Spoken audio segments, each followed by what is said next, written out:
mi za sad u redu ide. I hvala. Ne bi ja to sve sama mogla bez velikog broja ljudi koji ovdje puno truda ulaže da se taj put i dalje održa.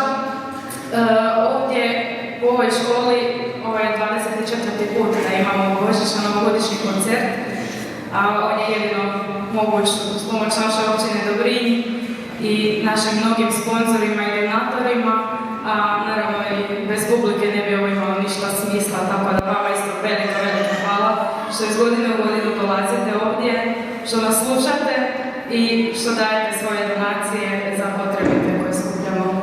Hvala vam puno.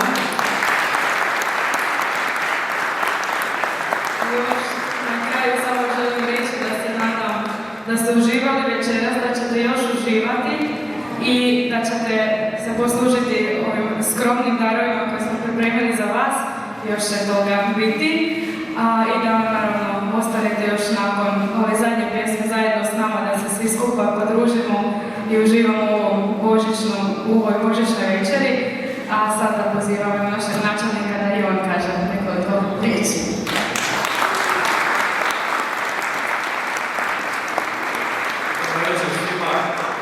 Meni je istina čast i zadovoljstvo naravno biti večeras s vama na ovom predivnom koncertu humanitarnog karaktera i naravno da mi je srce puno jer znam da živim među humanim ljudima.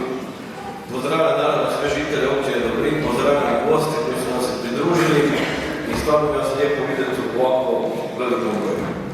Ono što mogu reći da svega ovoga ne bi bilo, rekla je ti bez općine sponzora, a ne bi bilo valjda općine sponzora ako nema izvođača.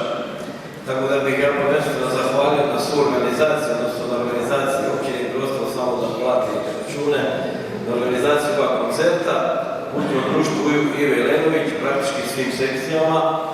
Zahvaljujem zboru Zvon, našemu maestru, Triumf Jop, koji su nas evo večeras ugodno iznenadili.